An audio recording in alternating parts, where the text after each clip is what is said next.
Halo semuanya, perkenalkan saya Dinda Syawandro Alia dengan NIM 24520000148. Di video kali ini saya akan menceritakan tentang rangkuman cerita rakyat yaitu Sang Kuryang dan juga nilai moral apa aja yang terkandung di dalamnya dan teknik membaca apa yang saya gunakan.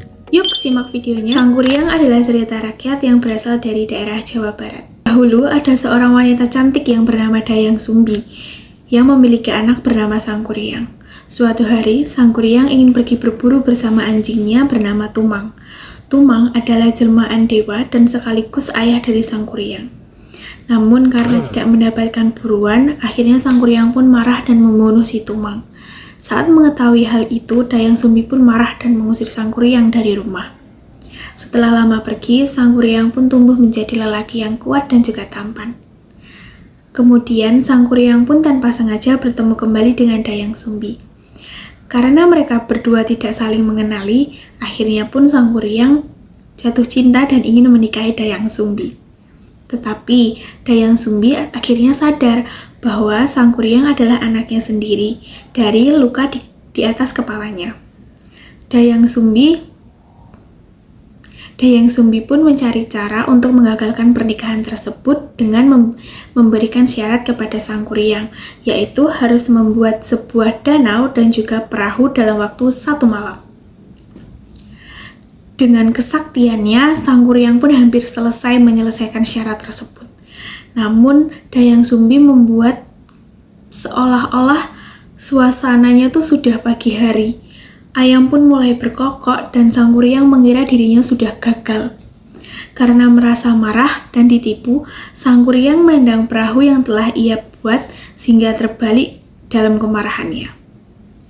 Perahu itu dipercaya berubah menjadi sebuah gunung tangkupan perahu yang berada di Jawa Barat hingga saat ini.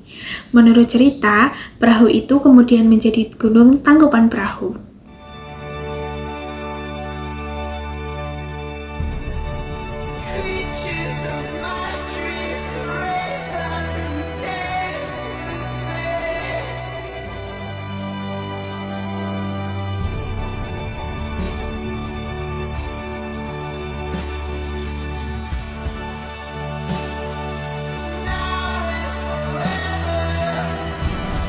Dari cerita ini, kita bisa mengambil beberapa nilai moralnya.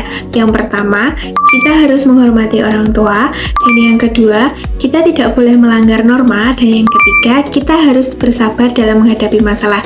Dan yang terakhir, kita harus bisa mengendalikan emosi agar tidak menyesal di kemudian hari. Dalam membaca cerita ini, saya menggunakan teknik SQ3R. Yang pertama, survei memahami gambaran cerita. Dan yang kedua, read membaca cerita. Dan yang ketiga, recreate menceritakan kembali. Dan yang keempat, review mengulang inti cerita. Teknik ini membantu saya menyampaikan cerita dan memahami cerita dengan sangat baik. Jadi itulah rangkuman cerita Sang Kuryang, nilai moral, dan teknik apa yang saya gunakan. Semoga video ini bermanfaat. Terima kasih sudah menonton. Wassalamualaikum warahmatullahi wabarakatuh. Dadah!